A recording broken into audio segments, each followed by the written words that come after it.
최근에 출간된 책 중에 I am a church member라는 제목의 책이 있습니다. 나는 교인입니다 라는 뜻으로 너무 쉬운 영어이기 때문에 우리말로 번역된 책에도 영어 제목을 그대로 썼습니다. 다만 부제로 당신은 교회의 고객입니까? 성도입니까? 라는 부제목을 달았습니다. 그 책에 보면 교회에는 두 종류의 교인이 있다고 합니다. 고객 같은 교인과 성도입니다. 그런데 문제는 대다수의 교인들이 성도가 되지 못하고 고객 같은 교인의 상태에 머물러 있다는 것입니다. 고객 같은 교인은 백화점이나 마트의 회원권을 가진 고객이나 또는 골프장 같은 어떤 운동시설의 회원권을 가진 고객 같은 자세로 신앙생활을 하는 사람입니다. 이런 사람은 자기가 원하는 서비스를 받기 위하여 고객이 되고 회원이 되는 것처럼 교회로부터 자신이 원하는 것을 얻기 위하여 신앙생활을 하는 것입니다.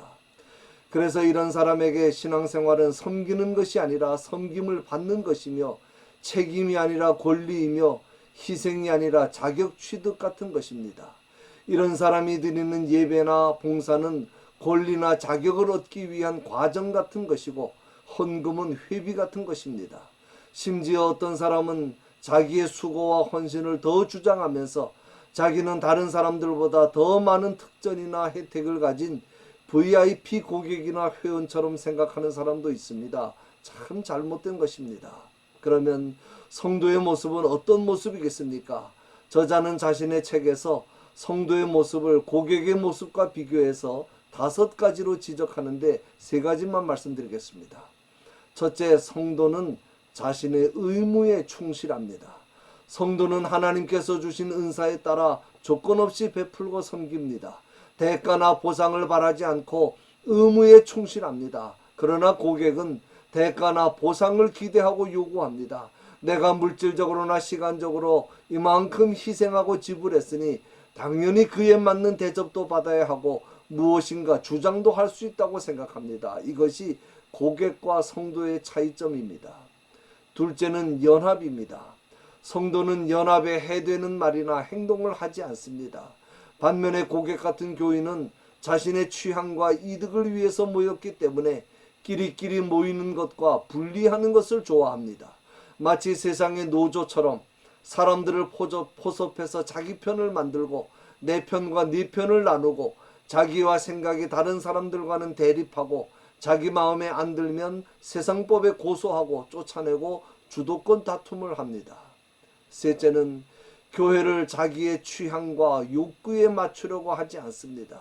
고객은 끊임없이 자기 취향과 욕구에 맞추어 달라고 요구합니다. 자기 방식만을 고집하며 모든 것이 자기 취향과 방식에 맞게 돌아가기를 원합니다. 그러나 성도가 되면 제일 먼저 하는 일이 자기의 취향을 포기합니다. 왜 그렇습니까? 성도는 종이기 때문입니다. 종에게 자기 생각, 자기 주장, 자기 의견이 어디 있습니까?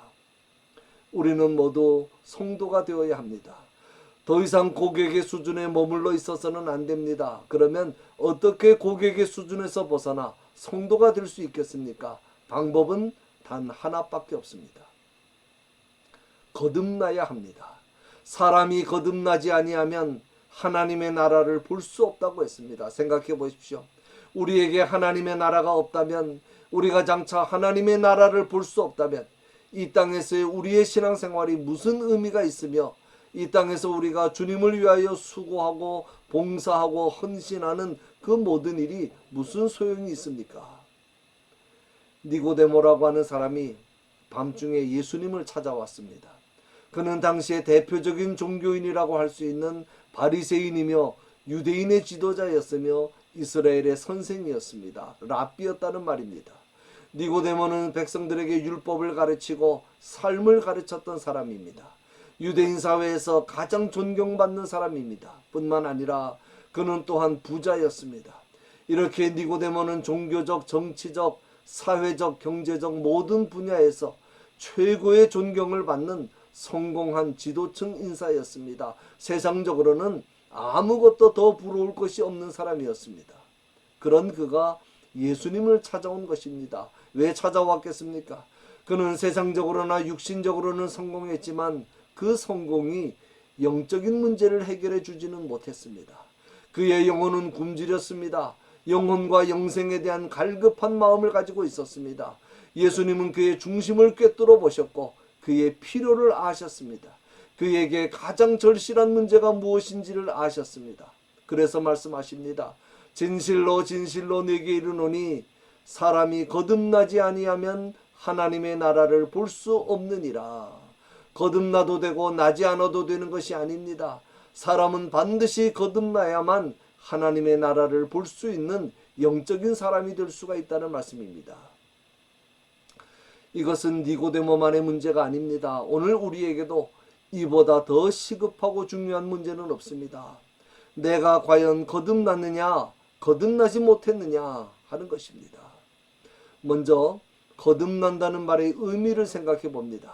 거듭난다는 말은 다시 태어난다, 두 번 태어난다는 뜻입니다. 영어 성경에는 be born again, 수동태로 두 번 태어나진다 이렇게 번역했습니다.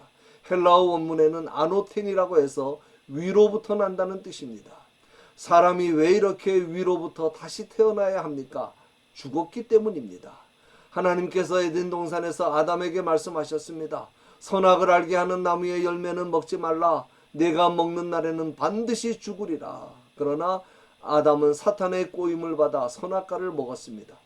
그렇게 해서 인간은 영적으로 죽은 존재가 되었습니다. 영적으로 죽었다는 말은 하나님의 형상이 파괴되어 하나님과 영적인 관계가 끊어졌고 따라서 영적인 존재에서 육적인 존재로 전락되었다는 말입니다. 지옥으로 가게 되었다는 말입니다. 죄와 허물로 완전히 죽어 저주와 죽음밖에는 아무것도 없게 되었습니다. 그래서 다시 태어나야만 한다는 말씀입니다. 다시 태어난다는 것은 살아가는 방법이나 모양이 조금 달라지는 것을 말하는 것이 아닙니다. 사람이 죽었는데 죽은 시체에다가 화장하면 뭐하고 좋은 옷 입히면 뭐합니까? 비싼 액세서리 갖다 붙여놓으면 뭐하고 아무리 좋은 영양제 먹이면 뭐합니까? 죽은 사람에게 필요한 것은 한 가지밖에 없습니다. 다시 태어나야 합니다. 우리의 영혼이 하나님의 새로운 속성과 본질을 가지고 다시 태어나야 합니다. 그것이 바로 옛사람을 벗고 새 사람을 입는 것입니다. 너희는 유혹의 욕심을 따라 썩어져가는 구습을 따르는 옛사람을 벗어버리고 오직 너희의 심령이 새롭게 되어 하나님을 따라 의와 진리의 거룩함으로 지으심을 받은 새 사람을 입으라.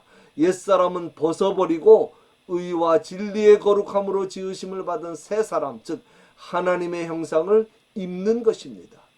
옛사람이 있는 상태에서 덧 입는 것이 아니고 벗고 입는 것입니다. 그러므로 거듭난다는 것은 술이나 개조나 개선이 아니고 완전히 허물어버리고 다시 짓는 것입니다. 다시 말하면 육체나 세상에 대하여는 완전히 죽고 성령의 사람으로 새롭게 다시 사는 것입니다. 다음은 거듭나는 방법을 말씀합니다. 예수님께서 거듭나야 한다고 말씀하실 때 니고데모는 이해하지 못했습니다. 그래서 어떻게 사람이 늙은 후에 어머니 뱃속에 다시 들어갔다가 나올 수 있습니까? 라고 반문한 것입니다. 육으로 난 것은 육이요 영으로 난 것은 영이라고 말씀했습니다. 육으로는 아무리 결심하고 노력해도 안 됩니다. 하고 싶어도 할 수가 없습니다. 그래서 예수님께서 말씀하십니다. 진실로 진실로 네게 이르노니 사람이 물과 성령으로 나지 아니하면 하나님의 나라에 들어갈 수 없느니라. 물은 하나님의 말씀을 가리킵니다. 야고보서 1장 18절에 그가 그 피조물 중에 우리로 한 첫 열매가 되게 하시려고 자기의 뜻을 따라 진리의 말씀으로 우리를 낳으셨느니라. 또 베드로전서 1장 23절에는 너희가 거듭난 것은 썩어질 씨로 된 것이 아니요 썩지 아니할 씨로 된 것이니 살아있고 항상 있는 하나님의 말씀으로 되었다고 말씀했습니다. 이와 같이 우리가 거듭나는 것은 하나님의 살아있는 말씀, 즉 진리의 말씀으로 되는 것입니다. 그런데 말씀만 가지고 되는 것은 아닙니다. 하나님의 말씀이 우리에게 들려질 때 성령께서 우리를 감동하셔서 우리로 하여금 구원자 예수 그리스도를 믿게 하는 것입니다. 다음은 마지막으로 거듭남의 결과입니다. 바람의 예를 듭니다. 바람이 임의로 불매 내가 그 소리는 들어도 어디서 와서 어디로 가는지 알지 못하나니 성령으로 난 사람도 다 그러하니라. 바람은 눈에 보이지 않지만 소리는 들립니다. 그리고 바람이 부는 것을 느낄 수는 있습니다. 거듭나는 것도 그와 같다는 말씀입니다.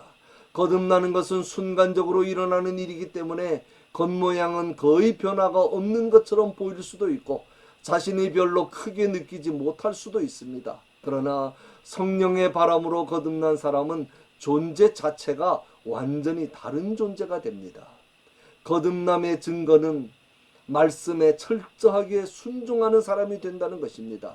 거듭나는 것은 하나님의 말씀으로 되는 것이기 때문입니다. 그래서 거듭난 사람은 자기 생각이나 주장이나 욕심을 앞세우지 않고 말씀 중심의 삶을 살아갑니다. 거듭난 사람은 몸은 이 땅에 있지만 이 세상에 속한 사람이 아닙니다. 비록 썩어질 육체를 가지고는 있지만 육체의 것으로 소망을 삼지 않고 육체의 본능에 따라서 살지 않습니다. 거듭난 사람은 하나님의 형상을 따라 새롭게 하심을 입은 자들이기 때문에 성령의 뜻을 쫓아 항상 신령한 것을 사모하고 그 마음이 늘 신령한 대로 이끌려 살게 됩니다. 그러므로 거듭난 사람은 결국에는 반드시 승리합니다.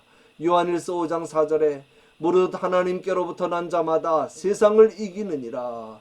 세상을 이기는 승리는 이것이니 우리의 믿음이니라 그랬습니다.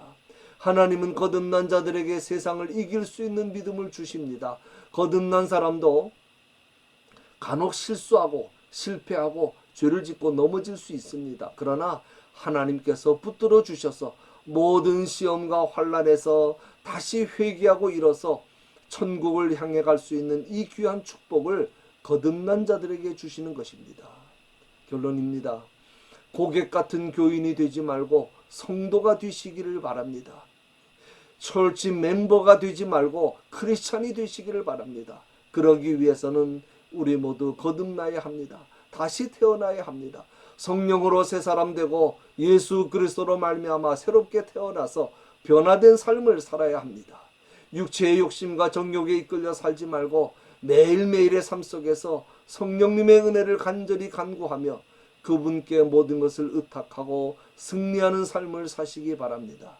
그리하므로 주님께서 우리의 생명을 부르시는 그날 언제나 주님과 동행하는 삶을 살다가 영원한 천국에 들어가시는 저와 여러분이 되시기를 주님의 이름으로 간절히 축원합니다.